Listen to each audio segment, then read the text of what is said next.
Olá, pessoal, tudo bem? Olha aí nós novamente de volta aí para mais um BVcast, um podcast da BV Books. E hoje nós estamos aqui com uma novidade muito interessante, uma novidade muito boa, né? Aquilo que eu sempre venho falando com vocês, venho apresentando, né? A BV tem materiais excelentes, materiais de edificação, materiais que são ferramentas para o seu estudo bíblico, são ferramentas para a sua edificação espiritual. E hoje aqui eu estou com um convidado muito especial, um amigo, um convidado, um pastor, um teólogo, um mestre. Eu tenho aqui uma breve apresentação dele, né, que vou deixar para o finalzinho citar o nome dele, e ele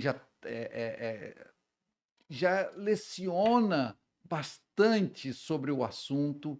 Ele também faz parte, aqui em off, como estamos conversando aqui, faz parte do corpo sobre o tema que nós vamos mencionar hoje aqui, e também muito sobre o grego, é um mestre em grego. Renomado teólogo e pesquisador com doutorado em teologia pela PUC, onde defendeu com excelência a tese da revelação e história em Paul Ricoeur. Testemunho, memória, narração em 2001, isso aconteceu em 2001. Sua tese está publicada como um livro no catálogo da própria BV Books, né, recebendo recomendação para publicação pelo impacto nos estudos riquerianos no Brasil. Com uma sólida formação acadêmica, ele também possui um mestrado em teologia pela mesma instituição, pela PUC, onde foi agraciado com o título cum laude, não sei se eu pronunciei correto, né, por seu trabalho sobre teologia e revelação em Paul Ricoeur. Além da sua atuação acadêmica, é autor premiado pela Associação de Editores Cristãos e por suas obras voltadas para a teologia em estudos bíblicos. Além da BV, o pastor também tem outras publicações em outras editoras. Sua dedicação à pesquisa é notável, com trabalhos focados na teoria literária de Paul Ricoeur aplicada à teologia. Além da sua participação em importantes grupos de pesquisas na PUC São Paulo e na PUC Rio de Janeiro. Sua trajetória acadêmica e profissional destaca-se pela excelência e inovação no campo da teologia e dos estudos bíblicos no Brasil. Eu estou falando aqui do pastor Esdras Bento. Tudo bem, pastor? Tudo bem, irmão Cláudio. Prazer estar aqui com o senhor, prazer. Agradeço muito o senhor ter aceitado o nosso convite de estarmos aqui falando um pouquinho mais sobre o Paul Ricoeur, um pouquinho mais. Muitas pessoas, quando a gente fala revelação, história em Paul Ricoeur, mas tem o livro Revelação, que é Apocalipse, né? Mas revelação, algumas pessoas vão entender que tipo de revelação é essa. Será que ele teve uma revelação e o pastor Esdras está decifrando a revelação do Paul Ricoeur, né? Algumas pessoas, né, podem levar para esse Inclusive, eu já ponto. cheguei a vender livro assim. Você sabe que Ah, eu sou da é? Assembleia de Deus. Aham, Aí fui dar aula de hermenêutica numa igreja na Baixada Fluminense. aham. E a irmã pegou o livro assim e disse assim: Ô irmão Islas, eu vou comprar esse livro porque eu adoro revelação. Foi o Paul Ricoeur que teve essas revelações de Olha Deus. aí, olha aí. Eu não disse nada, porque se eu dissesse para ela do que se tratava o livro, eu ia perder a venda. Então deixei que o livro encontrou o seu leitor. Ah, que bom, que bom. Então, pastor, o que o senhor pode trazer para a gente aí sobre, né, os ouvintes aqui da BV, da BVcast? A gente tem aí um público muito interessante sobre esse livro do senhor. Vamos lá, o que o senhor tem os pontos importantes de esclarecimento para aquele que já comprou o livro, para aquele que vai comprar depois de assistir a gente aqui? Irmão Cláudio, em primeiro lugar, eu quero agradecer ao senhor pelo convite que me foi Uhum. formulado para eu participar do BVcast. Uma alegria para mim estar diante do irmão, também com todo o seu público, todos os leitores da BV, também todos os influenciadores e editores também, distribuidores que trabalham com o trabalho da BV, com as obras da BV. Meus agradecimentos a todos eles, livreiros, todo mundo que divulga não apenas o trabalho da BV, mas também divulgo o meu trabalho, já como escritor também da BV. Então, eu Uhum. agradeço ao senhor pela oportunidade de me convidar para esse momento a gente falar, conversar alguma coisa a respeito do nosso livro, do nosso trabalho, da nossa obra. Então, eu agradeço muitíssimo. Em primeiro lugar, porque se trata inicialmente de uma obra acadêmica. E a Uhum. gente sabe que dentro do contexto que nós temos nas editoras evangélicas, nós temos muitos trabalhos acadêmicos sendo publicados, mas temos alguns títulos dentro da academia que não são publicados, porque às vezes a editora não considera ser vendável, que o Sim. público deles está muito limitado e às vezes os custos acabam não compensando. E eu agradeço, na verdade, pelo seu interesse, pela confiança no trabalho, pela confiança no projeto e publicou o nosso livro e eu espero que esse livro tenha abençoado a vida de muitas pessoas. Uhum. Então, entre os especialistas, como eu estive no Fundos Requer, foi o primeiro Uhum. Fundos Requer realizado na América Latina, Na na PUC. PUC de São Paulo. O Aham. primeiro foi onde se estabeleceu mesmo. Ali já havia a rede Brasil Requer, Ok. e eles, juntamente com o Fundos Requer da França, estabeleceram o seu núcleo na América Latina.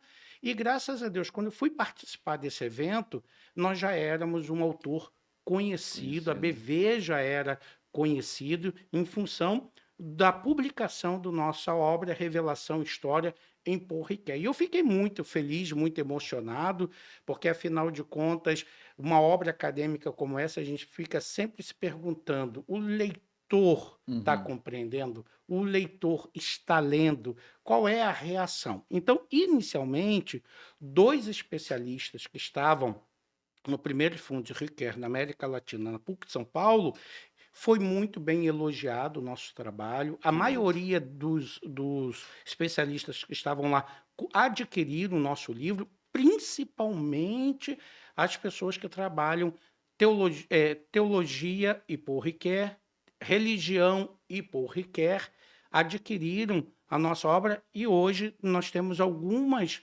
universidades federais aqui no Uhum. Brasil que têm como foco Paul Ricoeur, que está usando o nosso livro. Inclusive, eu já estive participando de algumas comunicações, reunidos com esses pesquisadores, ministrando e esclarecendo, explicando a respeito da relação da teologia do Paul Ricoeur dentro do contexto brasileiro. Uhum. Então, eu agradeço muito, porque é uma obra acadêmica, que tem um público específico, mas eu acredito também que essa obra ela marca um ponto fundamental nas pesquisas no Brasil. Por quê? Nós temos uma produção literária no Brasil muito pequena em relação à revelação de Deus. Uhum.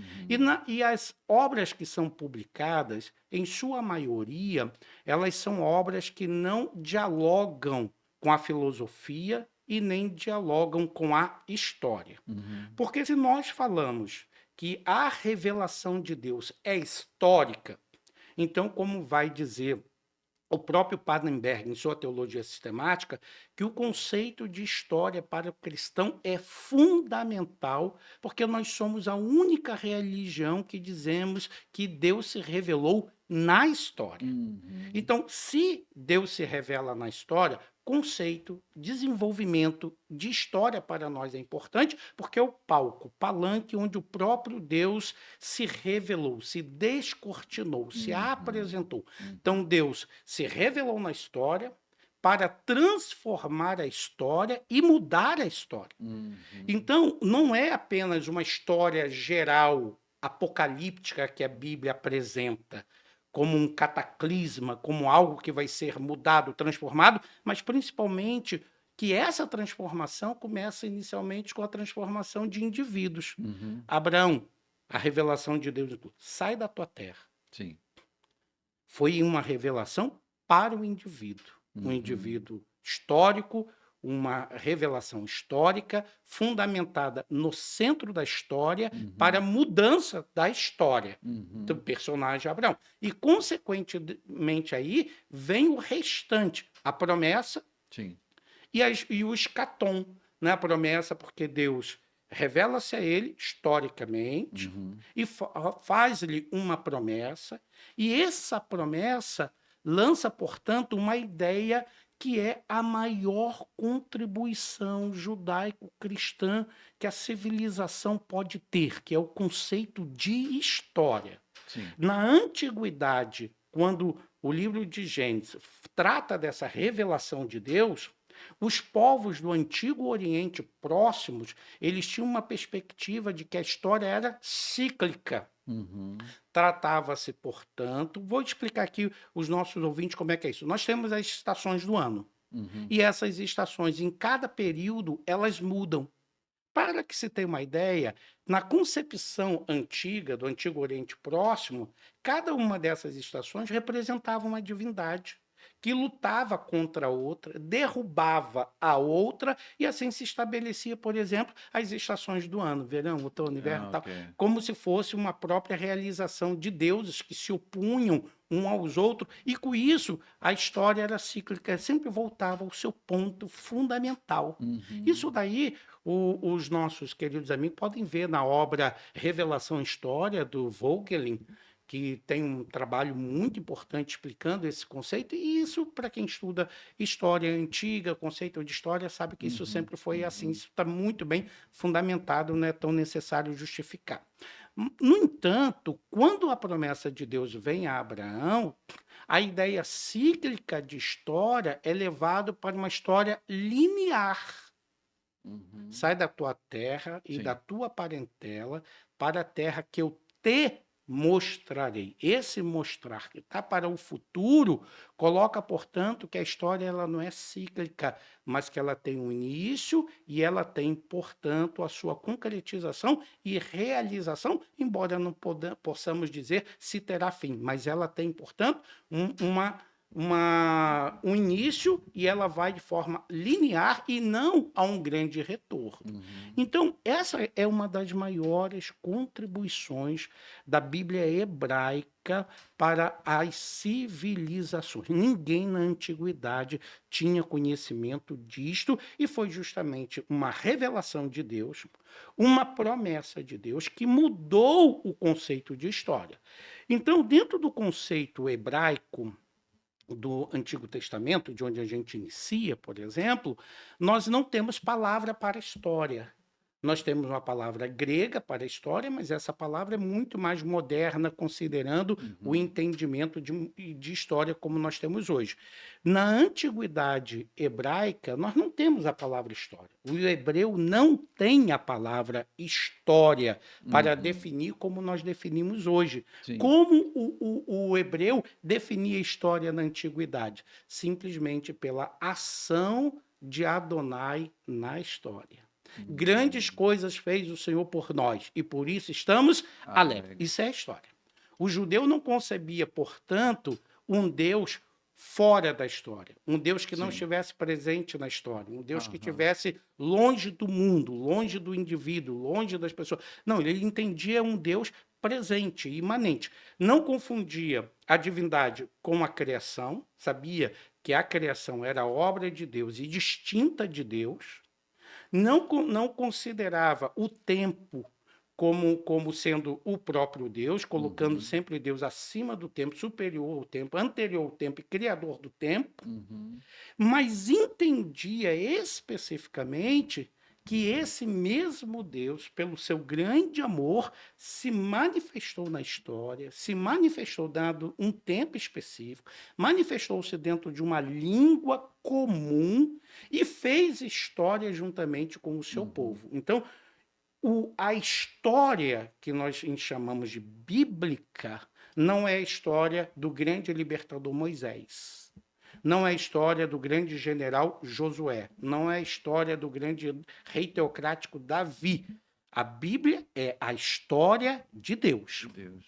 Por isso, é um ponto muito importante no livro de Isaías, quando fala do Emanuel, que significa Deus conosco. E o Uhum. Moltmann vai levar isso a uma concepção bem abrangente, quando ele diz que não é apenas a nossa história e experiência nossa com Deus, mas também a história e experiência de Deus com o próprio homem. E o senhor crê que diante dessa percepção, né, nós temos o leitor da Bíblia, né, vamos dizer assim, nós temos às vezes eu digo isso, nós temos o leitor da Bíblia, temos o colecionador de De Bíblias, Bíblias. né, e temos aquele que é o estudioso da Bíblia. Para aquele que é o estudioso da Bíblia, que se importa com esses temas. A gente lê a Bíblia, o Gênesis, por exemplo, ele é muito resumido, né? Elas Exato, são sintético. pontos, e aí de um versículo para outro, de repente, se passaram tantos e tantos dias e anos aí, né? Podemos dizer assim. De que forma que isso pode contribuir para o leitor, para que ele possa perceber melhor o plano de Deus em relação a todo esse processo, dessa linha, de revelação? O que acontece? Então vamos procurar aqui, não perde a pergunta. Então vamos começar aqui a fazer uma definição como eu trabalho no meu livro. Aham. Revelação é a autocomunicação. Vou citar aqui para o leitor. Aqui. Revelação é a autocomunicação livre, graciosa e amorosa que Deus faz de si e de sua vontade à humanidade. Quando nós falamos que a revelação é a autocomunicação, é porque o próprio Deus tomou a iniciativa de se revelar. Revela. Esse é o primeiro ponto. Aham. E isso dentro da Sagrada Escritura, E Gênesis vem mostrando isso desde o vem início. mostrando. E isso dentro da Sagrada Escritura vem sendo fundamentado quando o apóstolo Paulo diz em Timóteo que Deus habita em luz inacessível, do qual nenhum homem jamais viu. Uhum. Quando João, o evangelista, ele diz no seu evangelho que ninguém jamais viu a Deus. Mas o Uhum. Filho unigênito que está no seio do Pai, esse o revelou. Sim.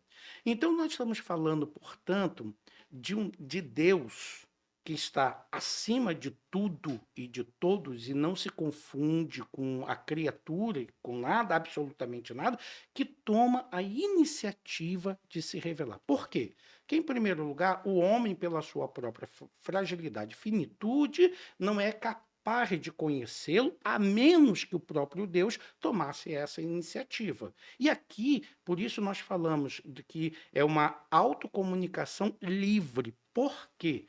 Porque Deus não obrigou-se a fazer isso. Ninguém o obrigou a Deus a se revelar. Ele, por ser livre, e aqui é muito importante para o nosso ouvinte poder entender, um dos atributos de Deus que é pouco estudado aqui no Brasil, e a gente pode procurar saber a razão por que isso é feito, é Deus como ser livre.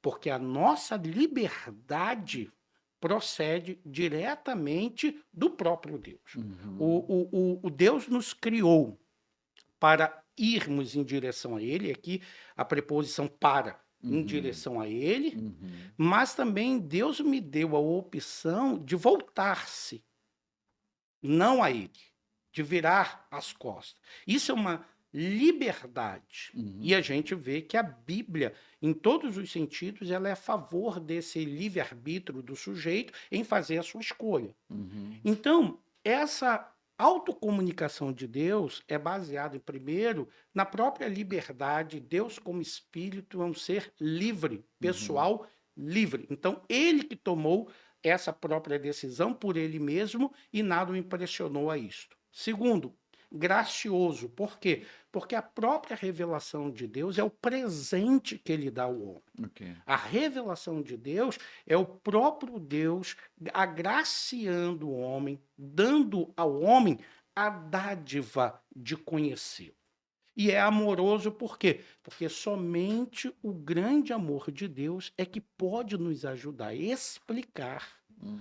como Deus, como ser livre, decide revelar-se, como Deus ser gracioso, dar-nos essa revelação como presente, e a explicação só pode ser o seu grande e ilimitado amor. Aham. Deus nos ama de uma forma tão extraordinária que ele próprio tomou a iniciativa de nos agraciar por meio do seu amor com a sua revelação. E, pastor, essa revelação, né, pelos estudos que se ouviu do Paul Ricoeur, essa revelação, já existe, ele revelou, mas isso aí já existia um plano? Ou seja, foi feito um plano, ele planejou algo e depois revelou, seria algo assim? Não há na Bíblia nenhum tipo de casualidade. Sim. Nós estamos tratando, portanto, de um Deus amoroso, Pai de nosso Senhor Jesus Cristo, cujos textos da Sagrada Escritura nos apresentam um plano muito bem elaborado. Uhum. Quando nós vemos, por exemplo, as promessas divinas, dado esse primeiro conceito aí da revelação que eu estabeleci a partir do marco em Abraão, Ok, ali eu já tenho uma promessa sim. de uma terra. E essa promessa, ela demora cerca de quase 1.250 anos para ser cumprida. Uhum. E essa promessa, portanto, se cumpre. Então, e juntamente ao cumprimento dessa promessa, nós temos outras revelações que vai incluir os próprios gentios dentro desse plano salvífico de Deus, Uhum. vai estabelecer a semente de Abraão, e é muito importante que Paulo usa a palavra no singular, como está no original, para referir-se que essa semente não era necessariamente o próprio Isaac, porque Abraão tivera outro filho, que era Uhum. Ismael, mas Uhum. que essa semente faz uma relação ao próprio Cristo. Então, em Uhum. tudo isso, hoje nós vemos o quê? Um planejamento providencial de Deus. Então, quando a gente lê alguns textos, né, lá nos profetas, quando se diz corpo me preparaste, entre outros tantos, fica claro que existe, na verdade, um planejamento salvífico. E a revelação de Deus é para cumprir esse planejamento salvífico. Então, o que Deus quer na sua revelação? Que o homem o conheça. Agora, o que a gente precisa tomar cuidado, e principalmente quem nos ouve, é que a revelação de Deus não é um conjunto de conhecimentos para satisfazer a mente, o raciocínio, a razão. A revelação de Deus, ela satisfaz a razão, o conhecimento de Deus, a revelação de Deus satisfaz o nosso entendimento. Há uma relação entre revelação e razão? A gente pode investigar isso na história de Tomás de Aquino para cá, como isso foi bem evidenciado, que não é o caso aqui. Então, nós temos. Então, a revelação de Deus é a revelação de sua própria pessoa. Não inicialmente um conjunto de ensinos.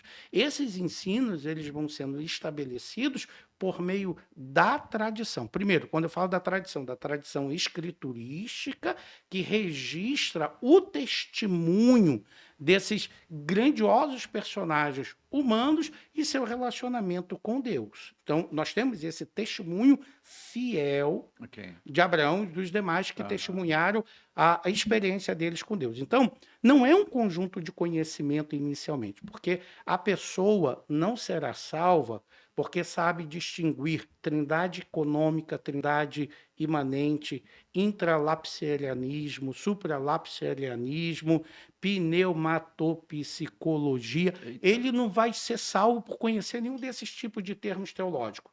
Ele é salvo mediante a Cristo, mediante a fé, e a sua experiência de fé é fundamental para a salvação e não os termos teológicos que ele conhece da revelação de Deus. Então, aí o que vai fazer o Paul Ricoeur, então? Ele vai entender que a revelação de Deus está muito mais confinada ao dogma. Paul Ricoeur considera o dogma algo negativo de maneira nenhuma. Mas o dogma, como ele é expresso, como ele é apresentado, por exemplo, o dogma de Westminster. Sim. Quando vai se falar sobre Deus, o que o dogma de Westminster diz?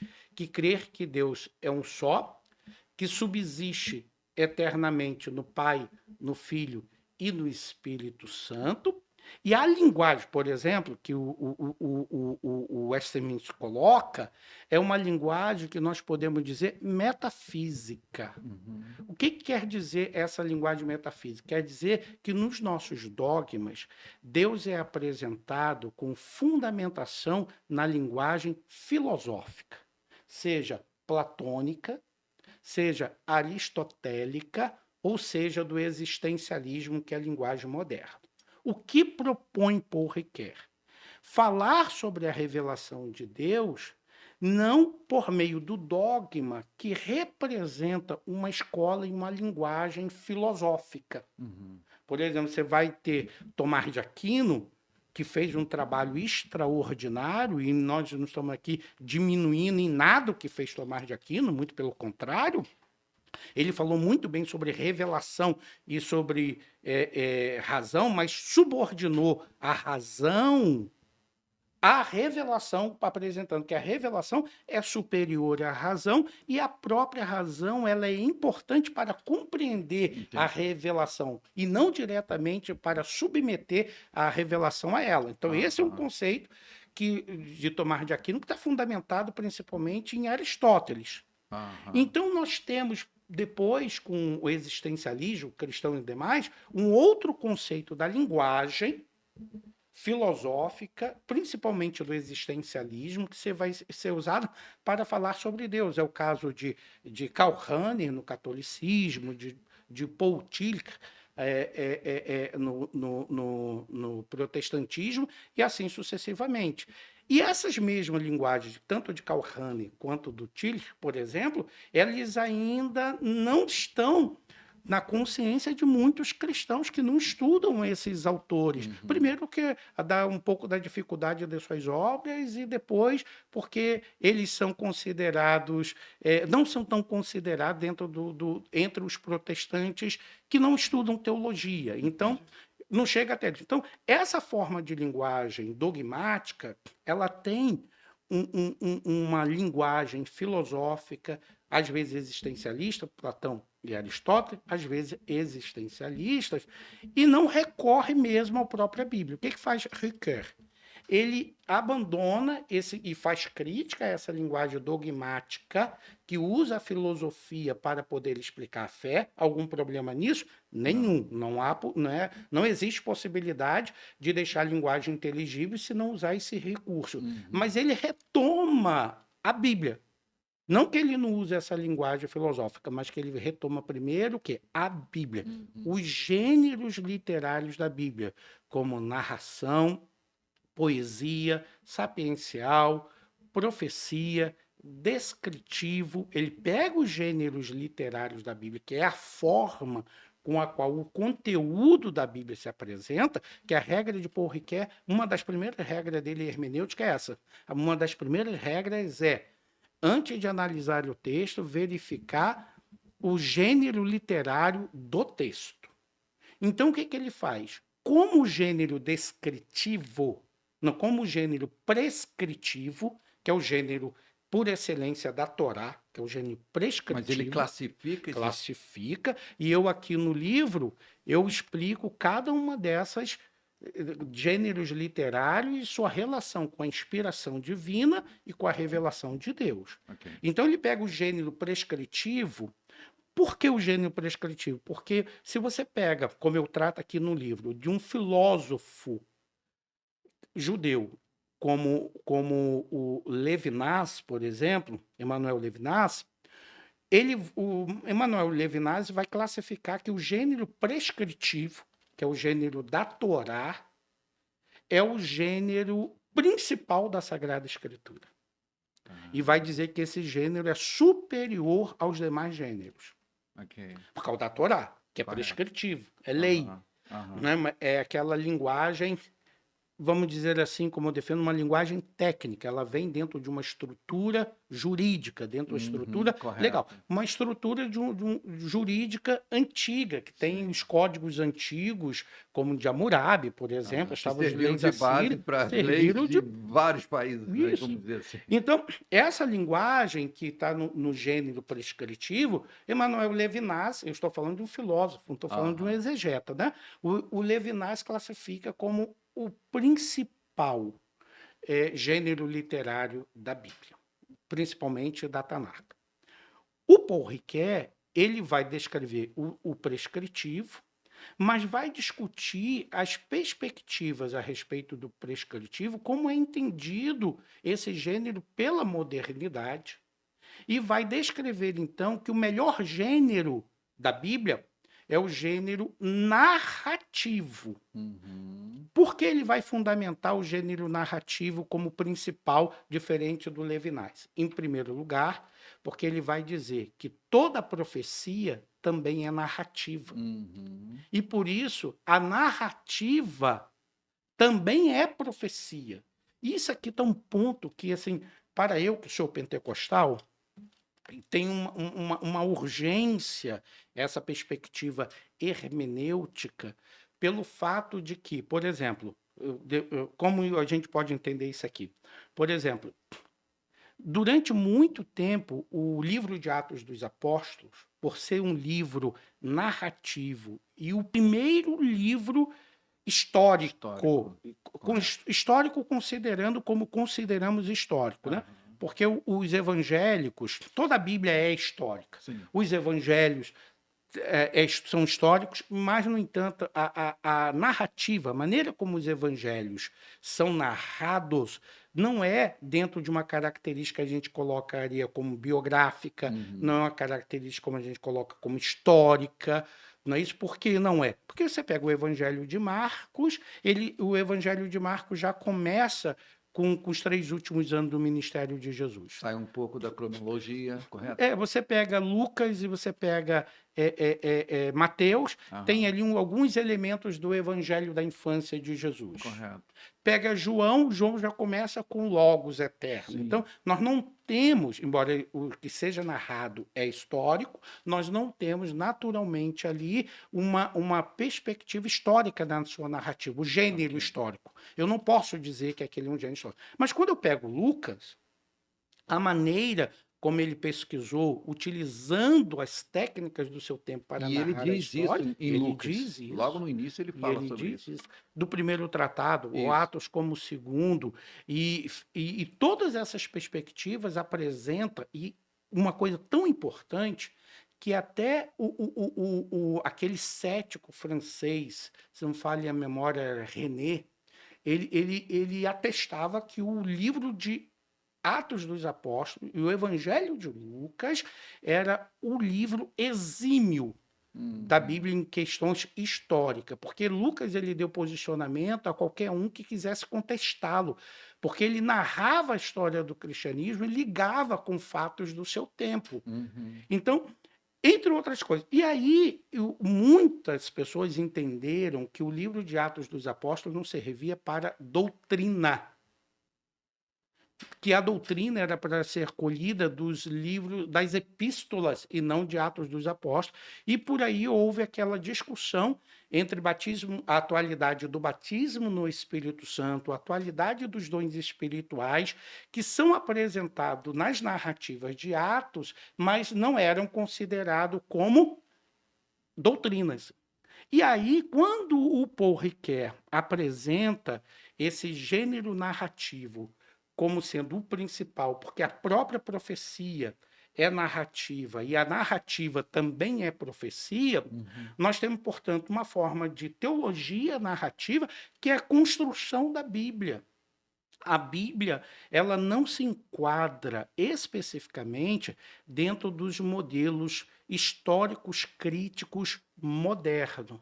Avaliar a maneira como a Bíblia narra a sua história, utilizando aqueles elementos críticos históricos usados hoje, é um anacronismo. Porque como você vai usar os recursos modernos da análise histórica para uma cultura que nem a palavra história possuía? Então, é anacronismo. Então, existe uma forma deles próprios fazerem a sua história com os seus próprios elementos do seu tempo e que a crítica deveria respeitar isso. Foi o caso que deu origem ao meu livro A Família no Antigo Testamento, Uhum. porque eu vi uma crítica em um livro falando de educação sexual, quando eu estava na pedagogia, fazendo uma crítica à mulher no Antigo Testamento, mostrando uma visão negativa do Antigo Testamento, e eu resolvi escrever o livro para mostrar que aquele posicionamento daquela autora era um anacronismo, porque ela estava querendo avaliar o Antigo Testamento com os critérios que se avalia hoje, que não existia naquele Não tem tempo. condições. Então, poxa, está claro para uma pessoa que vai usar um critério histórico crítico hoje que a linguagem de Josué, sol detenha-se, lua, essa não é uma linguagem diretamente científica, Sim. não é uma linguagem técnica, é uma linguagem que está em conformidade com a cultura e o tempo. Poxa, até o século XIII a gente ainda cria que a Terra era o centro do Sim. universo. E a Bíblia, durante até o século III da nossa era, já estava completa. Uhum. A Vulgata Latina já tinha quase um ano, quase 1000 anos já de circulação. Ignoraram Não pode. tudo isso. Então, aí, essa teoria do Paul Ricoeur sobre os gêneros literários identificou que a narrativa da Bíblia ela é o testemunho da revelação de Deus com a comunidade judaica, a revelação de Deus com a comunidade cristã, e esses testemunhos fundamentam tanto o judaísmo quanto o cristianismo. E essas narrativas, elas são narrativas teológicas, elas não procuram a exatidão histórica como nós fazemos hoje, mas elas trabalham o fato bruto. Então, para a tradição judaica, eles não precisavam justificar a saída do Egito. Eles não precisavam justificar no Novo Testamento os milagres de Jesus, porque aquilo já estava presente na igreja primitiva. Os apóstolos estavam testemunhando. E olha, isso é uma coisa muito importante para a gente entender. A fé cristã não é inicialmente uma fé de textos, é uma fé de testemunhos. Não é que a gente esteja reduzindo a revelação e a Bíblia à categoria do testemunho. Não. Mas o que nós temos ali é a confirmação de pessoas reais que tiveram experiências reais e narraram. Primeiro tem, por isso que ele chama-se testemunho. Porque testemunho, como eu vou apresentar aqui no livro, me permita aqui abrir rapidinho. Quando eu falo aqui sobre o testemunho, eu digo assim, deste modo, o objeto formal privilegia a hermenêutica do testemunho, a função da memória e a teoria narrativa. O que significa isso? No testemunho se manifesta a experiência concreta daquele que fez e faz a história. O que eu tenho ali registrados são realmente o testemunho fidedigno de quem experienciou aquelas coisas com Deus, com o Espírito Santo, com os anjos. Aquelas questões que estão narradas ali, sobrenaturais, todos aqueles eventos foram verídicos e testemunhados por pessoas e confirmados. Sim. Então, em primeiro lugar, mesmo que a crítica histórica não tenha condições de avaliar um testemunho de algo sobrenatural, porque isso ultrapassa a própria pesquisa e o próprio caráter objetivo, analítico e racional da ciência. Como a ciência vai analisar um testemunho de milagre? Sim, claro. Ela não tem Claro, como fazê-lo. Ela claro. tem um limite. Mas o que se faz? A primeira coisa que se procura fazer é negar esse tipo de testemunho e considerar, portanto, inválido, porque se faz uma avaliação baseado principalmente nas concepções de ciência moderna. Uhum. Aqui tem um problema. Qual é o problema? o problema de colocar a ciência antes da própria vida. Mas a vida é que precede a ciência. Sim, correto. E esse foi um dado que Ricoeur, por exemplo, dos grandes fenomenologistas como Russell, Heidegger e Gadamer, deixou bem claro para a gente. É a vida que precede a ciência e não a ciência precede a vida. Então, essa vida, que é a própria experiência do sujeito, ela é algo anterior ao próprio conceito científico que a julga hoje. E ela foi narrada por meio do testemunho. E aqui esse testemunho é a experiência do sujeito. Aí o que faz o Paul Ricoeur?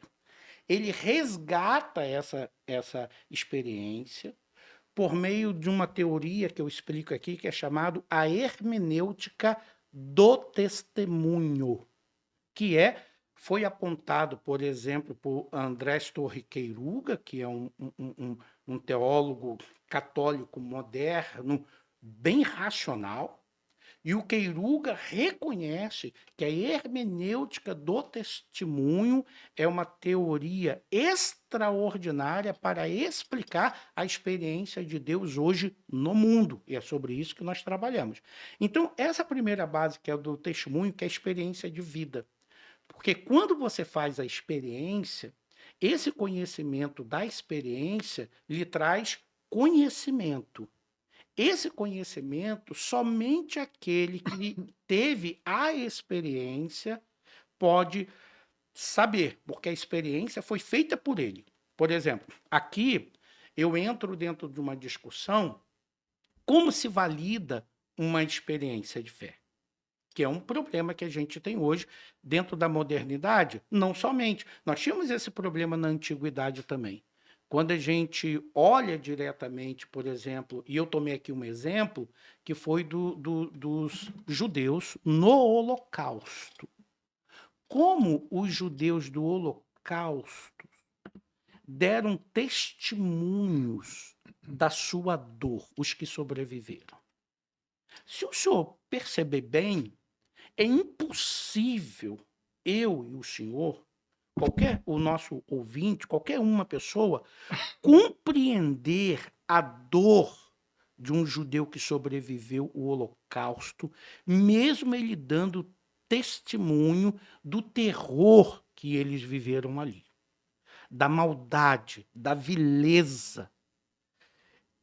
Mas o que eles conseguem transmitir, a gente sabe que não é a questão da linguagem. Não é a linguagem de alguém que passou pelos campos de concentração que nos seja capaz de transmitir tudo o que ele sofreu e viu. Ele tenta despejar aquilo numa linguagem que a gente possa entender, mas nós nunca entenderemos de fato aquela dor que ele sente e sentiu, porque ele viveu aquela experiência crua, penosa. E não é a linguagem que vai poder transmitir. A gente sabe que o fato é verdade, a gente sabe, mas a gente não consegue diretamente, por meio da linguagem, transmitir. E o Ricoeur, então, vai dizer que isso não é questão da linguagem, é questão, então, da estética e da poética. Seria a estética e a poética os elementos que poderiam nos fazer entender a linguagem do testemunho, porque o testemunho se desprende da própria pessoa que sente. E nunca é realmente tudo aquilo que a pessoa sentiu, porque a palavra não consegue comunicar. A linguagem... Não há emoção, né? A linguagem ela seria um veículo inadequado para expressar esse testemunho de sofrimento que os judeus que sobreviveram ao Holocausto passaram. Então, eu tomo essa teoria de como esses testemunhos da experiência do Holocausto é transmitido,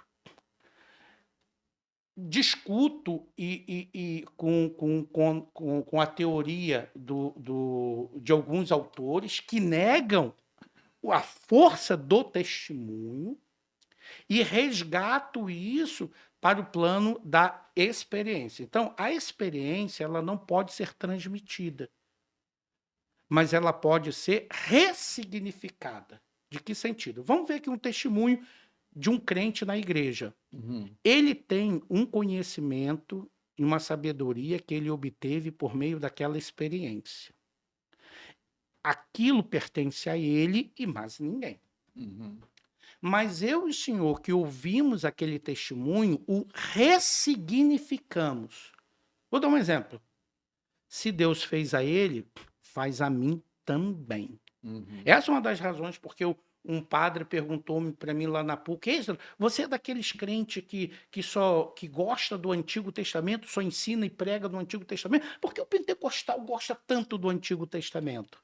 E eu dei essa mesmíssima resposta, porque nós pentecostais cremos que o que Deus fez no passado faz hoje igualmente. Então nós identificamos aquela experiência como não sendo a experiência de Elias. Nós respeitamos o contexto histórico, nós respeitamos o seu próprio tempo, nós respeitamos a hermenêutica dentro do seu próprio contexto, mas nós ressignificando, porque para nós, o Deus que atuou operando os milagres que são narrados no Antigo e no Novo Testamento, também o fazem hoje. Então, nós ressignificamos essa experiência para nós Então, hoje. o senhor está dizendo que essa experiência não é uma experiência única, não é aquela experiência que aconteceu e não vai acontecer mais. Exatamente. O que acontece é o seguinte: nós teólogos, como também acadêmicos em geral, e o crente que não lida diretamente com assuntos acadêmicos, mas na experiência dele, ele está acostumado a colocar cabresto em Deus, dizer pelo nosso dogma, Uhum. que eu já disse que tem elementos positivos e tem elementos também negativos. Uhum. Sabe por quê? Tem elementos negativos? Por isso a importância da exegese. E eu vou dizer isso aqui para o nosso ouvinte aqui. Com a teologia bíblica, nós descobrimos que aquilo que o crente crê talvez não corresponda àquilo que a Bíblia afirma. Essa é uma grande verdade. Nem sempre o dogma corresponde ao que a Bíblia diz.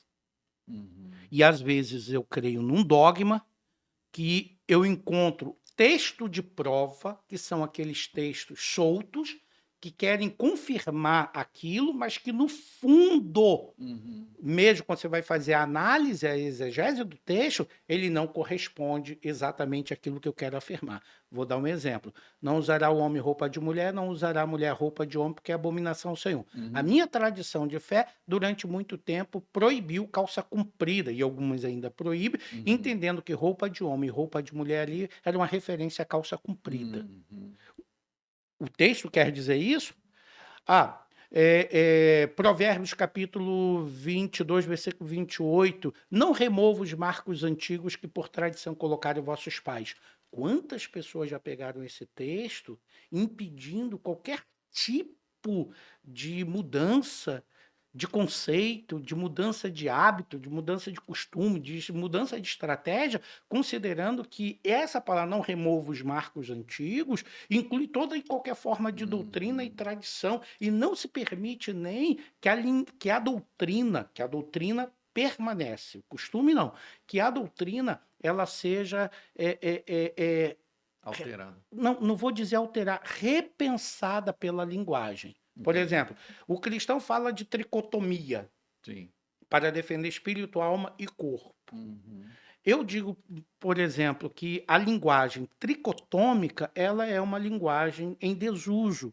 Sim. Que caiu, porque ela está fundamentada dentro da linguagem platônica, neoplatônica, metafísica. Okay. E essa linguagem, então, opõe espírito, alma e corpo como sendo coisas distintas, não apenas distintas, espírito, alma e corpo são distintos, mas que como se fosse 3 tomos, por isso tricotomo, como são 3 volumes diferentes, que se completa e se opõe.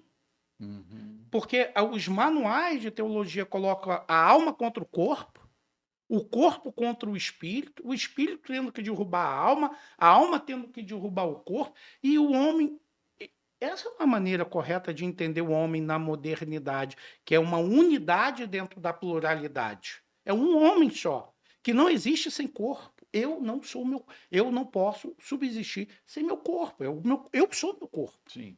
E eu sou a minha alma, eu sou o meu espírito. E eu não sou um só desses separados, mas eu sou os três em conjunto. Então, o que fez essa teologia? Colocou como três coisas diferentes que estão em luta contra si. Aí os manuais de teologia sistemática dizia que, comparando, né, a alma como um cachorro preto, o espírito como um cachorro branco, e se eu alimentar o cachorro preto, ele derruba o cachorro branco, e assim, colocando como se eu tivesse realmente em luta comigo mesmo e perdendo o foco da unidade integral. Então, assim, espírito, alma e corpo está presente na Bíblia e é a maior contribuição que o cristianismo e a teologia paulina deu para a antropologia, para a psicologia e para o entendimento de quem é o homem ou o que é o homem.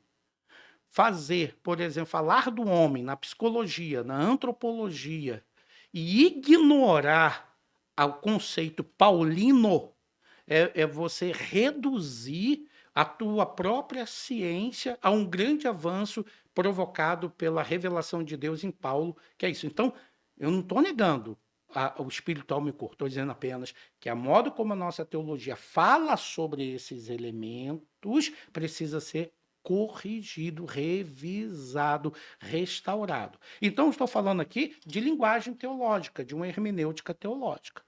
Então, o que acontece? Esse conceito da revelação de Deus e da modo como essa revelação foi apresentada naquilo que nós chamamos de comunicação de Deus, que é a Sagrada Escritura, usou um gênero narrativo que é feito com propósito teológico. A narrativa bíblica é uma narrativa teológica e Riquet reconhece isso. Então, a Bíblia, enquanto narra, ela ensina. Sim. Enquanto narra a profecia, Sim. enquanto narra, ela me apresenta o Deus que se revelou na história por meio da narrativa.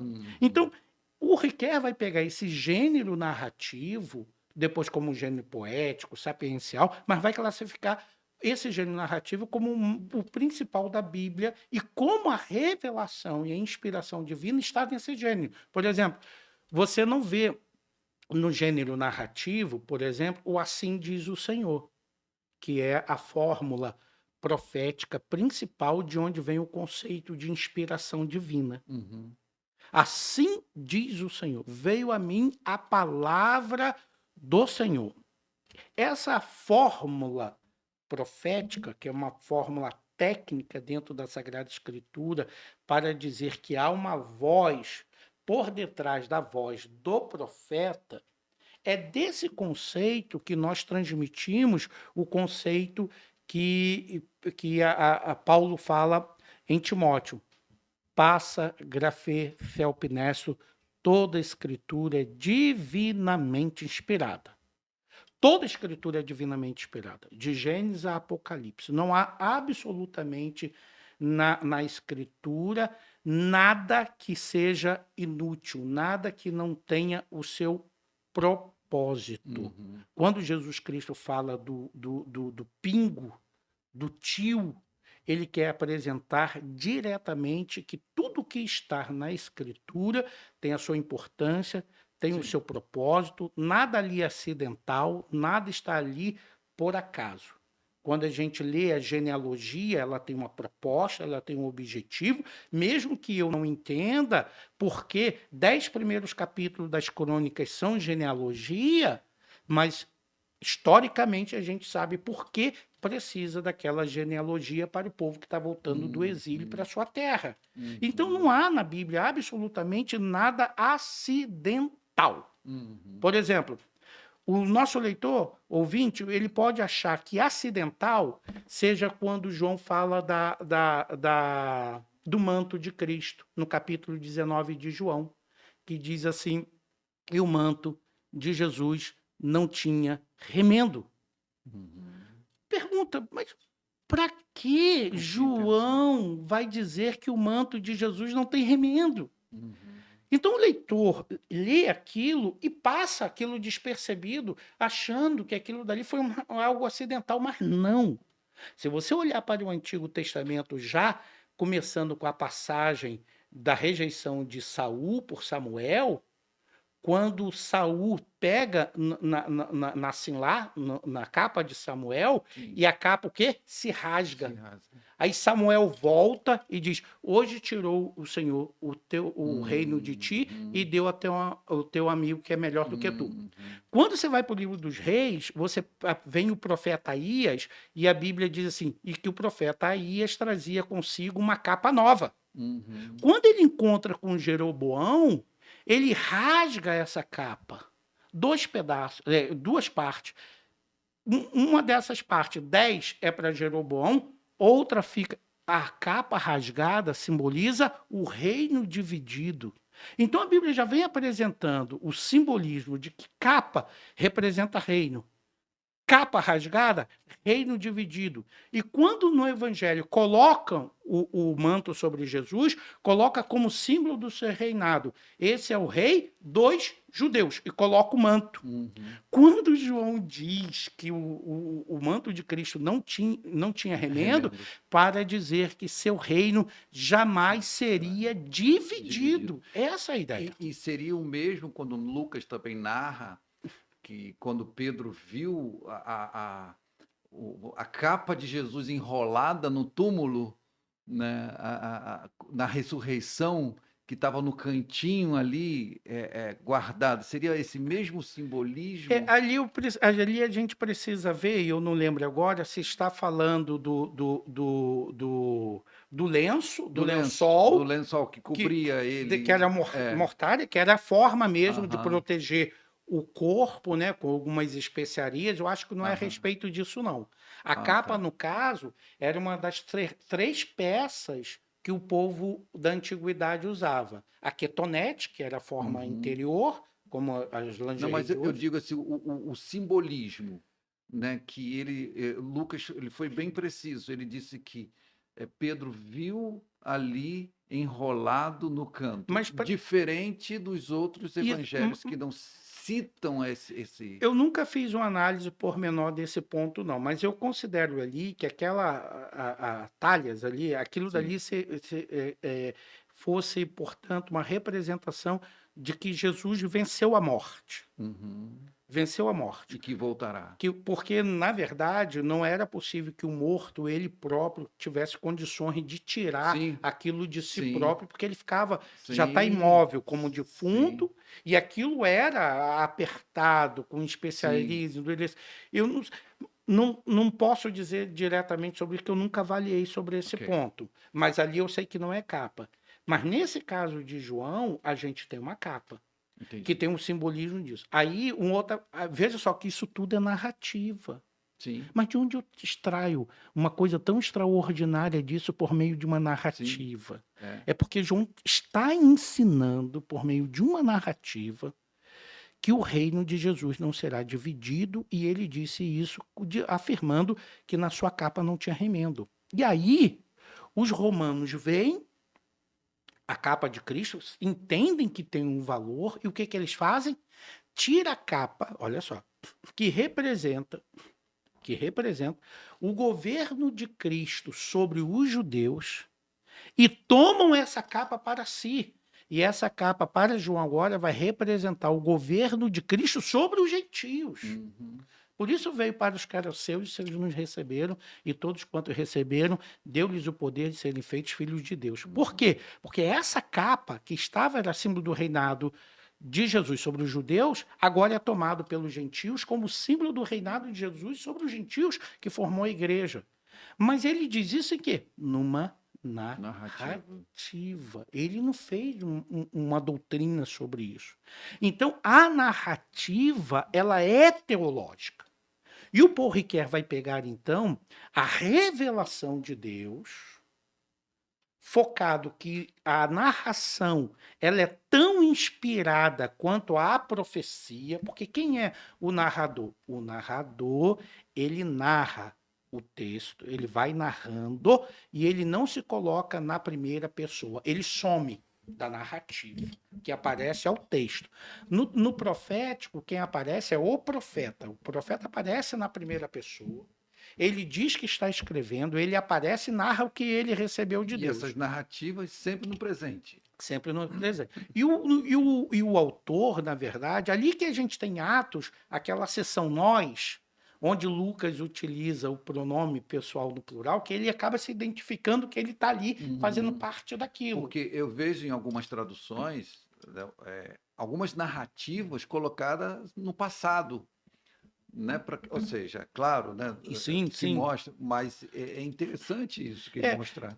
A questão dessas narrativas, como é apresentado aí na questão da tradução, é que nós, na língua portuguesa, temos muita dificuldade dos verbos, de transmitir o tempo dos verbos, o auristo grego, entre outras coisas, e temos muita dificuldade. Então a gente entende assim que não é fácil para o tradutor conseguir traduzir o tempo. Às vezes ele precisa de uma frase para poder traduzir corretamente um tempo grego.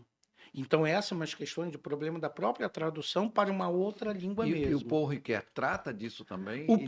O Paul Ricoeur, ele trata, e eu abordo aqui no meu livro, quando ele vai falar sobre tradução de Bíblia.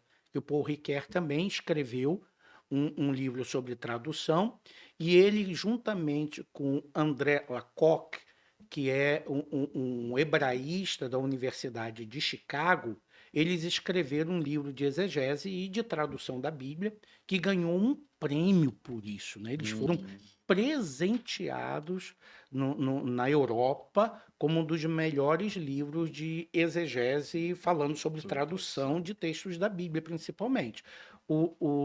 Esse André, da Universidade de Chicago, ele é tradutor mesmo, ele tem várias traduções dele aqui no Brasil, em volumes, né? E o Paul Ricoeur usa muito a tradução dele. Por exemplo, aqui, quando o Paul Ricoeur, quando eu falo do testemunho de fé do Paul Ricoeur, quando o Paul Ricoeur diz, por exemplo, que a fé cristã, inicialmente para ele, foi como algo que ele não teve como escolher. Ele nasceu dentro de uma família cristã, calvinista, reformada. Então ele não teve opção, ele nasceu como tal. Mas que esse ato dele de nascer dentro de uma tradição, ter sido educado dentro da teologia reformada, dando alto valor à Sagrada Escritura, ele diz que mais tarde, aquilo que foi, por uma circunstância ligada ao seu próprio nascimento, se tornou um ato de decisão. Que quando ele pôde, então, escolher, decidir, ele continuou optando pela fé cristã reformada. Então, aí ele usa o texto do André Lacocque, que ele fala de fé como adesão. Ok. É aí que o André traduz a palavra fé, em alguns contextos do Novo Testamento, como adesão. E ele pega, portanto, esse conceito da tradução como adesão e fala que, de forma consciente, voluntária, ele adere à questão da fé cristã. Okay. Aquilo que foi a ele como algo que ele não tinha escolha, passou para ser uma decisão, uma escolha voluntária e decidida, que ele morre aos 92 anos, ainda pregando a Bíblia, que ele era pregador. E ele na adolescência foi líder de jovens, ele na Universidade de Chicago, na capela da universidade, ele pregou vários sermões, né? Ele pregou vários sermões, ele escreveu muita exegese de texto de parábolas. Então, assim, ele tem um trabalho extraordinário. Mas qual é o ponto fundamental, então, aqui que elenca essa ideia do Paul Ricoeur? Em primeiro lugar, que o povo brasileiro conhece muito pouco a produção de Paul Ricoeur dentro da área teológica. Conhece e mesmo ele é muito considerado, principalmente dentro da área literária, dentro da área filosófica. Poxa, ele é contemporâneo, por exemplo, de Foucault, é contemporâneo dos grandes filósofos do século XX. Né? Ele foi tradutor do Edmund Husserl, foi tradutor de Freud. Então, ele, dentro desse processo todo de como é ser um intelectual cristão na França, ele conservou a fé e deu-nos exemplos claros. Então, por que eu resolvi escolher o Paul Ricoeur? Porque quando eu fui ler a obra premiada dele, que é Tempo e Narrativa, são 3 volumes, e eu cheguei no 3º volume, ele diz lá no final que toda a concepção que ele tem de história, de literatura, ele deve à exegese bíblica. E eu olhei assim e fiquei, o quê? Tudo isso aqui tem a ver com a exegese bíblica? Eu estou lendo como literatura, eu estou lendo como teoria literária, eu estou lendo como filosofia da história, e ele está me dizendo que tudo isso aqui deu-se por causa da exegese? Não, eu vou estudar o Paul Ricoeur com mais profundidade, porque alguém que assume que a obra que ele mais ganhou prêmio foi essa, porque quando ele sai da França, por um problema que teve com os alunos, quando ele foi diretor de um colégio, ele sai da França, vamos dizer assim, vaiado, e ele vai para Chicago. Assumir a cadeira do Paul Tillich em Chicago. Mas ele saiu da França vaiado, vamos dizer assim. Quando essa obra é publicada e ele recebe o prêmio por essa publicação dessa obra e é reconhecido realmente como um dos maiores teólogos do século, ele já volta para a França aplaudido. Então, essa obra máxima dele, ele simplesmente diz no final isso, que tudo ele deve à Bíblia e deve à exegese cristã. Eu falei, não, então eu tenho que estudar esse camarada com mais afinco, com mais carinho, e aí foi isso que a gente procurou fazer. Então, essa ideia, esse trabalho dele do gênero literário, ele procura, então, resgatar o que nós chamamos de doutrina, né, que a gente coloca sempre classificado como as doutrinas principais da teologia sistemática, por exemplo, né? Ele pega essa doutrina e leva para o conceito da Bíblia, de como a Bíblia, dentro de cada gênero literário, trabalha a revelação e a inspiração divina. Então, o testemunho é esse, que ele coloca a narrativa dentro de um ponto tão fundamental. Por que seria a narrativa? Seria a maneira literária de expressar esse testemunho de Deus. E para isso, o que é necessário? A memória. A memória como uma tradição viva. E aí, o Paul Ricoeur nos vai ensinar uma coisa. Os cristãos e o povo de Israel são religiões, Israel e o cristianismo são religiões de memória. Fazer isso em memória de mim. Então, se há um elemento que o cristão e o judeu valorizam, é a função da memória na fé.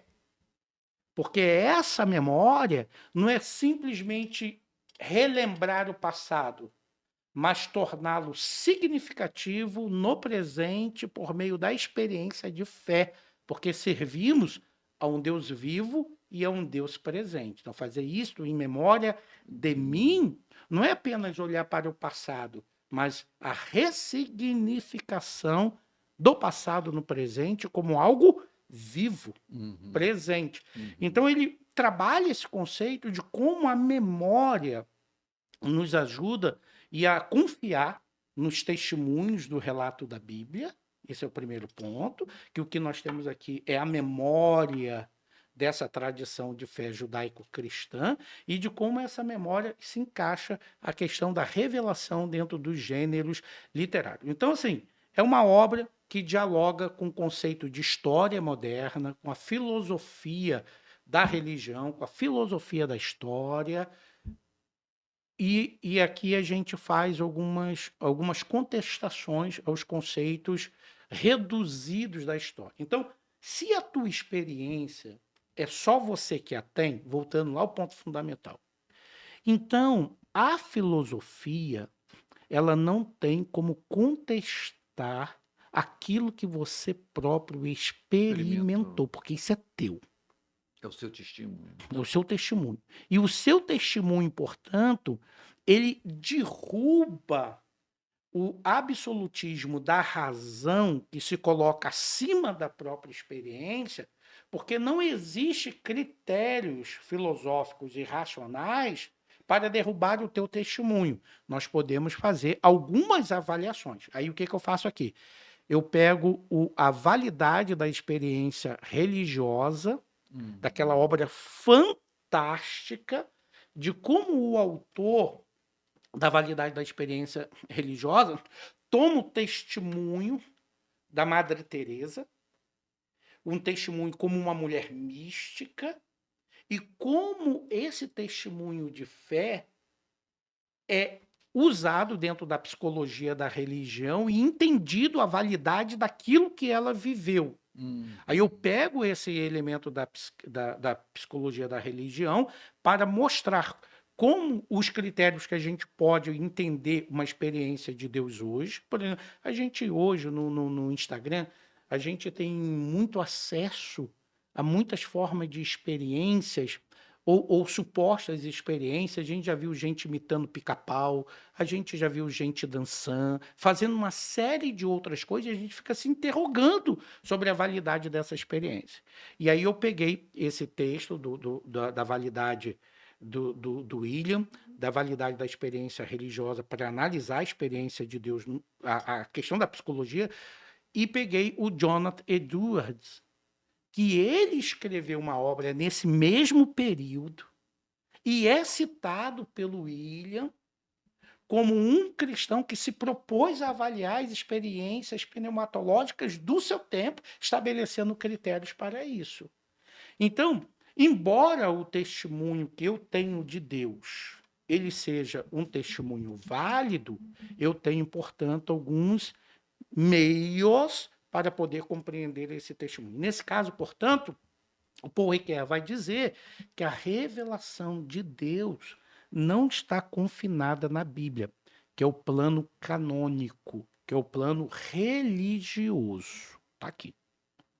Mas que a revelação de Deus que está na Bíblia também é uma revelação arreligiosa. O que ele quer dizer com uma revelação arreligiosa?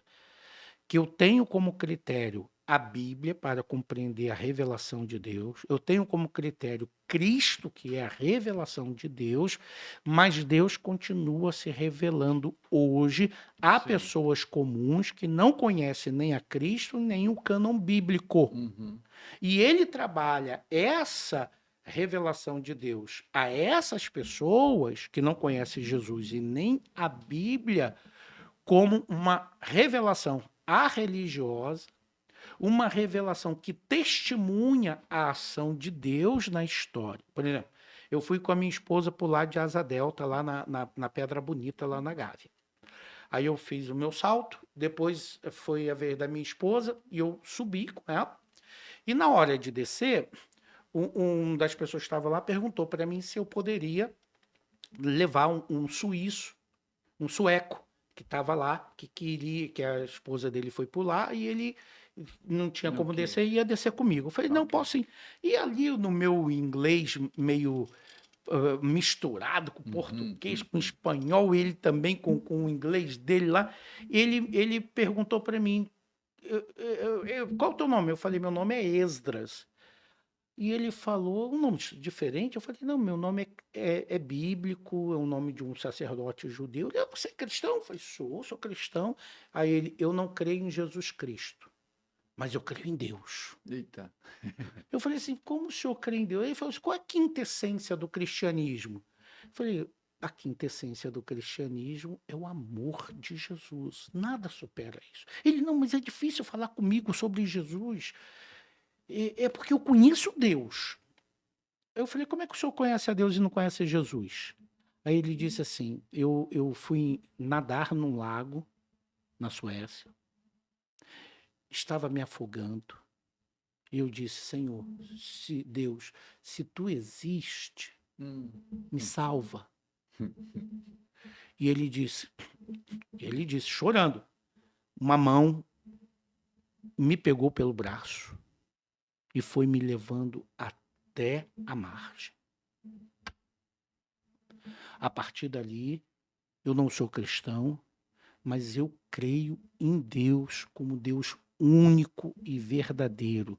Eu falei para ele, esse Deus único e verdadeiro é o Pai do nosso Senhor e Salvador Jesus Cristo. Ele não vem falar comigo de Jesus agora, mas de Deus eu creio. Então, veja só, eu tenho aqui, no testemunho dele, eu tenho uma experiência que ele diz ter tido com Deus, que eu não tenho nenhum critério objetivo para avaliar, a não ser o testemunho que ele deu e a certeza com que ele fala, a convicção como ele apresenta, a fé que ele nutre, dizendo, não, ele pegou pela mão e me colocou lá na margem. Aquilo não tem como eu contestar aquilo. Ou eu creio ou não creio, mas eu não posso dizer que o que ele esteja me dizendo seja inverídico. Eu não tenho os critérios para avaliar isso. Então, o que fez o Paul Ricoeur? Paul Ricoeur ele vai dizer que, além da revelação canônica, ligado que ele justifica nos gêneros literários, além da pessoa do próprio Jesus Cristo, que é a revelação de Deus, Deus continua atuando na história hoje. Então, ele dirige-se ao historiador, e eu comento isso aqui, que ele escreveu um livro sobre história e memória. Ele tem um livro com mais de 500 páginas falando sobre teoria da história, que eu resumo aqui no 4º capítulo. Explico o conceito de história, tal, aquela coisa toda, como é que ele trabalha a história. E ele vai, como ele é alguém que conhece muito a questão da história, como filósofo da história, ele vai discutir, então, que quando o filósofo ou o historiador encontra um testemunho desse, na história, é como se o indivíduo que foi caçar. O indivíduo que caça, ele vê uma pegada. Ele sabe que ali há um rastro, há um sinal de que algum animal passou por ali. E o caçador vai atrás desse sinal, desse rastro, e com esse sinal ele consegue identificar o tamanho da presa, da caça, qual o tamanho, qual o peso, que tipo de ele consegue simplesmente com aquela pegada. E ele vai dizer então, olha só que coisa profunda diz, que os sinais de Deus estão na história. Claro. Os sinais de Deus estão na história. Então, um historiador que tem interesse pela verdade de Deus, se Deus existe ou não, qual é esse sinal de Deus na história? O testemunho. Como desse sueco que disse isso. Isso é uma marca da ação de Deus. Ou eu ignoro, ou eu procuro a verdade. Então, aqui eu tenho um vestígio. Aí ele começa a trabalhar com vestígio, com sinais, com documentos, com a tradição, que são os elementos que formam o labor e o material com que o historiador trabalha. Então, esse testemunho de Deus para Ricoeur, a religioso que está fora do cânon e está fora da própria revelação em Cristo Jesus, que muita gente ainda não conhece, ele diz que o historiador pode pesquisar, fazer o trabalho dele, que ele vai identificar, portanto, a ação de Deus no mundo. Então, esse trabalho aqui de revelação, história, em Paul Ricoeur, testemunho, memória e narração, ele trabalha tanto com os elementos da revelação em seu contexto bíblico, em seu conceito dogmático e também em seu conceito filosófico e moderno. Okay. Então, ele fecha o conjunto dos estudos da revelação diretamente até o conceito de hoje, que seria a religiosa. O nosso leitor, pastor, se interessar em adquirir o livro, o que ele pode, o livro, diante de tudo isso, claro, explicando sobre a revelação, sobre os testemunhos, o conceito, né, a exegese, o que ele isso pode estar contribuindo para os estudos dele da Bíblia? Em primeiro lugar, vai contribuir porque temos uma análise de cada gênero literário. Uhum. E Isso, ele pode identificar no texto que ele, por exemplo, estou lendo esse texto aqui, eu vou identificar esse gênero porque literário. ali eu classifico os gêneros literários: Ok. prescritivo, narrativo, sapiencial, Ah, ótimo. ínico, profético. Ok. Então, essa identificação já é o primeiro princípio da hermenêutica. Tá. Identificar o gênero literário. Esse é o primeiro ponto. Segundo ponto, que talvez ele não saiba. Olha só. Se ele for ler o livro de Cantares de Salomão, ou se ele for ler o livro de Eclesiastes, ele já tem duas opiniões. Primeiro, que o livro de Eclesiastes alguns classificam como ácido ou cético. Uhum. E o livro de Cantares de Salomão classifica como um livro erótico ou então como um símbolo de Israel e Javé, da igreja e Cristo. Se você olhar bem, esses dois livros, por exemplo, eles não têm o assim diz o Senhor. Sim, correto.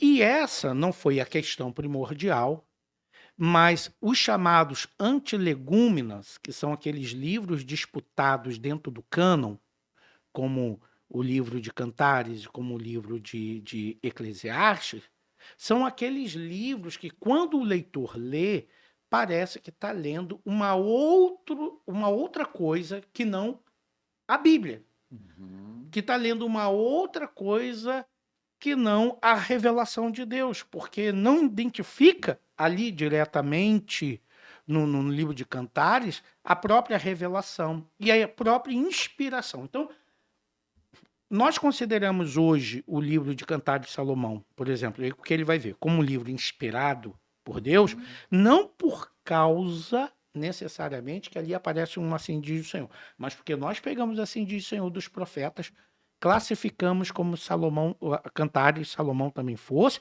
toda a escritura é inspirada, nós jogamos isso para o escopo do livro.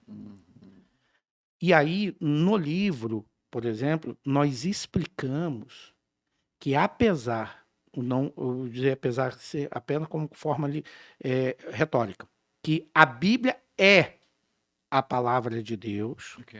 ela é inspirada por Deus, Ok. mas cada gênero literário tem a sua própria inspiração divina que não corresponde ao mesmo modelo com o qual o profeta apresenta a inspiração do seu texto. Presta atenção. Um exemplo. O livro de Jó. O livro de Jó é um livro sapiencial. Uhum. O livro de Jó é um livro sapiencial. A Torá, eu explico aqui, a Torá se dirige a quem? Ao judeu. O livro de Jó dirige-se a quem? Jó não era judeu. Jó não era hebreu. E o sofrimento de Jó, alguém pode dizer assim, não, mas a Torá é para judeu. Como a circuncisão é para o judeu. Mas o livro de Jó, ele não trata do judeu, ele trata Jó como um exemplo da própria humanidade que comunga de um problema comum. Porque o justo sofre, a origem do mal, e como a sabedoria do livro de Jó é inspirada por Deus para ajudar a compreender esse grande dilema humano. Uhum. A solução diretamente eu não vou dar, vai ter que ler no livro, porque lá eu estou explicando E ali tem o diretamente. testemunho dele. E tem um testemunho. Então, assim, o primeiro ponto é que o nosso livro ele vai ajudar a pessoa a entender um conceito correto de inspiração divina. Uhum. Porque alguns livros como Eclesiastes, Provérbios, por exemplo, como é que o livro de Provérbios tem sabedoria egípcia? Como é que o livro de Provérbios tem sabedoria de povos gentílicos e é inspirado por Deus, como é os salmos messiânicos de Davi? Uhum. Então, como é que é isso? Como é que a inspiração comporta e suporta isso? Então, o Paul Ricoeur explica, e eu explico no livro, como isso se dirige à inspiração. Então, um dos pontos importantes é que, embora consideramos que a Bíblia é inspirada por Deus, os nossos escritores do Novo Testamento não a classificaram a essa inspiração por gêneros literários. Como é que o livro de Cantares de Salomão é tão inspirado quanto o livro de Jeremias? Então, eu explico no livro Entendi. essa inspiração. Então, ele vai ter diretamente essa classificação, O leitor. vai ter uma visão mais correta da inspiração divina, Uhum. vai entender a importância e validade do seu testemunho de fé. E aqui, por isso, eu conclamo, principalmente aos pastores. Eu venho de uma tradição cristã que a base do testemunho era a base da nossa fé, que é a Assembleia de Deus. Por isso, ainda no Mensageiro da Paz, que é o nosso veículo principal, ainda tem uma seção lá para testemunhos. Sim, até hoje. Até hoje, que é para dizer aquilo que Deus fez. Então, o que, que acontece hoje? Hoje, os nossos cultos, estão se tornando cada vez mais profissionais. Mas não estou Aham. falando profissional aqui como forma negativa, não. Estou falando assim, ele melhorou bastante. Então, a gente já não tem mais aquele irmão semi-analfabeto dando seu próprio testemunho de fé. Nós não temos mais aquele irmão que teve uma experiência simples. Esses dias aí, uma irmã contou que pegou a Kombi da igreja, foi para o centro da cidade. Ela morava em Belfor Roxo, foi para o centro da cidade, não sabia voltar e orou a Deus dentro do carro: Senhor, como é que eu vou voltar? Me dirige. Apareceu um carro na frente com a frase dizendo: Vem, siga-me. E ela entendeu que era Deus que disse para ela. E ela seguiu o carro. Seguiu o carro e chegou em Belfor Roxo. Então, assim, quando a gente olha assim, esse testemunho ele não é mais dado hoje. E é por isso que eu digo assim, aqui a gente resgata a necessidade de a igreja não perder o seu pungente testemunho de fé. Embora seja engraçado, mas podemos, claro, acreditar que Deus fez isto, Eu não tenho correto? dúvida Não nem. temos dúvidas E mesmo disso. que eu tenha, ela não tem. É, Porque justo. apareceu depois da oração: Vem, siga-me. Aham.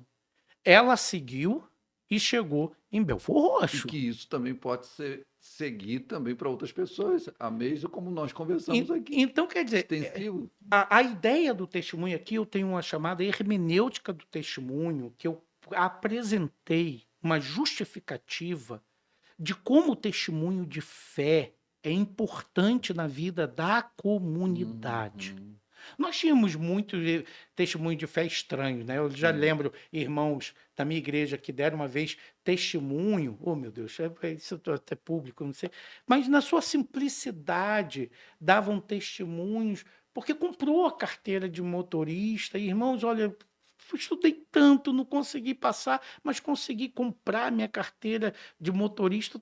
A gente tem coisas dessa natureza que a gente reprova, que a gente não Uhum. concorda, que está Uhum. dentro da simplicidade da vida do Uhum. povo. Tem coisas estranhas. Sim.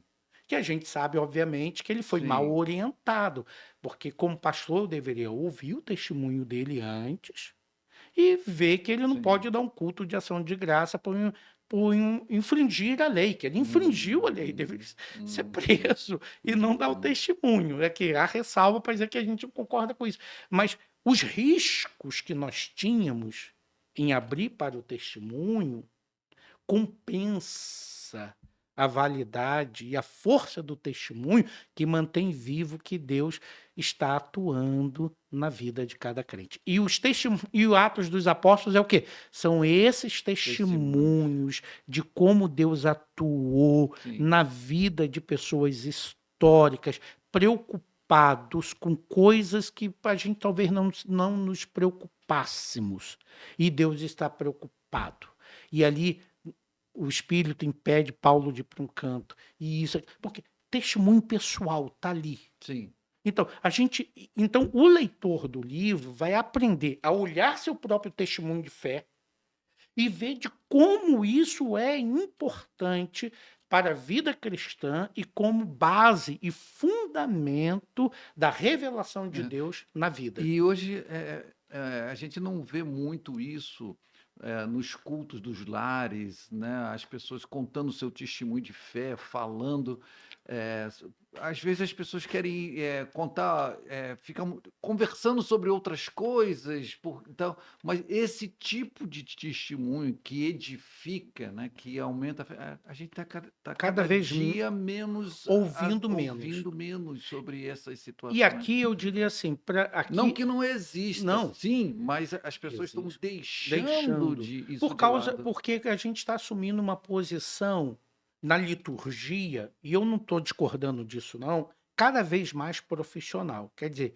a gente só deixa Sim. falar quem fala bem, Aham, cantar quem canta bem, aham. e assim sucessivamente. Nós não abrimos mais, dentro das nossas comunidades, para aquele irmão que quer dar o seu testemunho. Ainda tem algumas igrejas que fazem isso, mas a gente continua limitando esse tipo de acesso, onde o crente não dá mais o testemunho dele como Aham. se dava antes. Então, o que, que eu faço aqui? Eu tenho um capítulo que eu trato só sobre isso, sobre hermenêutica do testemunho. Entro nos casos de testemunho do próprio as pessoas que sofreram no Holocausto, como a gente interpreta na filosofia esses testemunhos, falo da experiência, da validade da experiência religiosa, de como William ele entendeu a experiência na vida mística da igreja e como John Edwards trabalhou esse conceito da experiência e apresentando assim, essa experiência, a Bíblia não é, a fé cristã não é uma fé de textos, é uma fé de testemunhos. Uhum. Então, o que eu tenho na Sagrada Escritura são textos, que é a narrativa que se produz no texto, por isso diz memória, testemunho, memória e narração, que é a forma de fixar o testemunho pela escrita. Ok. E essa escrita, portanto, esse testemunho da Bíblia narrada, eu me identifico com isso porque eu ressignifico. Aqui está a grande contribuição do pentecostalismo para o cristianismo moderno, de que a experiência que o sujeito faz de Deus é importante, não apenas para a sua identidade cristã, é importante para compreender também a Sagrada Escritura dentro do seu próprio limite, porque a gente não pode Entendi. negar o contexto histórico, literário, a gente não pode, mas Entendi. a experiência de fé. Então, o pentecostalismo, o que, que ele fez? Ele resgatou esse testemunho. E aqui eu provo, então, apresento evidências filosóficas, literárias, de que esse testemunho ele é válido e necessário. Então, Ok. quem, o pastor, o que for, vai encontrar esse ponto aqui bem importante. Em quarto lugar, hoje nós temos um problema muito grave com os nossos jovens cristãos que entram dentro da universidade de filosofia ou de história. Meu filho é mestre de filosofia, ele tem 27 anos, e ele foi um cristão que estudou numa universidade estadual filosofia. E não fica pensando que para mim foi fácil, como professor, como pastor, ter um filho estudando filosofia dentro de uma universidade pública. Para mim não foi fácil. Eu quase perdi o meu menino lá. Então, não é fácil. E a mesma coisa é história também. Não é fácil. Eu já tive amigos jovens como eu, cristãos, que eram muito mais inteligentes do que eu, muito mais teólogos do que eu, que foram para a história e abandonaram a fé. Esse livro aqui, eu tenho um capítulo que eu resgato esses conceitos de história e apresento como é possível ser um bom historiador cristão, ser um bom filósofo cristão, e dou as ferramentas fundamentais para o jovem. Quer dizer, aqui não é um livro de autoajuda, não é isso. Eu não estou ali dizendo faça isso, faça aquilo. Não, eu estou mostrando no próprio testemunho do Paul Ricoeur que foi professor de história também, de filosofia da De história, filosofia. que viveu os conflitos dentro do campo universitário, como eu vivi, Uhum. e entre outros tantos viveram, e como, portanto, a gente pode ser intelectual cristão dentro de uma universidade sem ter prejuízos à fé. Então aqui eu discuto os conceitos de história de Koselleck, o conceito de história de Nietzsche, e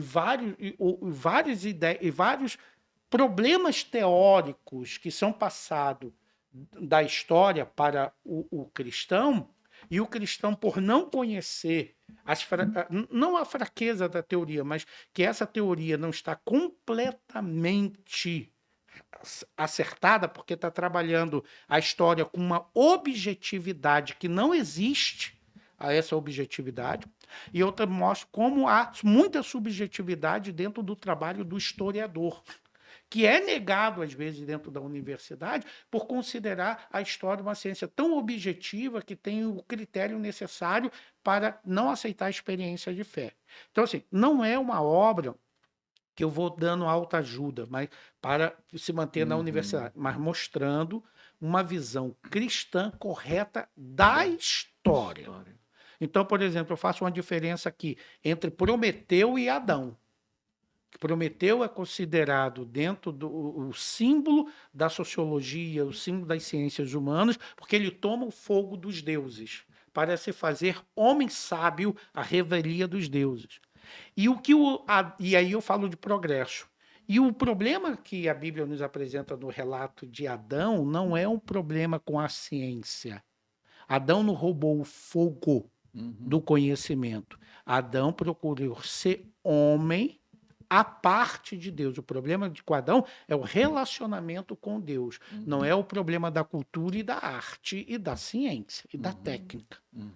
Que a Bíblia já traz esse conceito para cuidar e lavrar, já está instituído ali a necessidade de crescimento da arte e da técnica. E o problema que a Bíblia traz não é o problema do progresso, é do relacionamento, como um Caim mata o seu próprio irmão Abel. Então, não é um manual de autoajuda, mas dá para ajudar a pessoa a compreender seu posicionamento dentro da filosofia e dentro da história como apologia cristã. E diante do que nós conversamos aqui, pastor Esdras, essa revelação, o que a gente pode, partindo para o encerramento, nós temos aí quase 1h30 de live, você tem aí um conteúdo excelente, o que o senhor pode estar preparando o nosso leitor para essa leitura do seu livro? Eu queria dizer o seguinte: tudo quanto você sabe sobre revelação que você aprendeu na teologia sistemática é válido. Nada, eu não estou me opondo a absolutamente nada disso. Então, o que você sabe de revelação geral, de revelação especial, tudo isso é válido. Eu estou seguindo esses caminhos, apresentando uma revelação mais bíblica do que dogmática. Isto é, eu utilizo mais a revelação na Bíblia do que do argumento filosófico para provar o testemunho.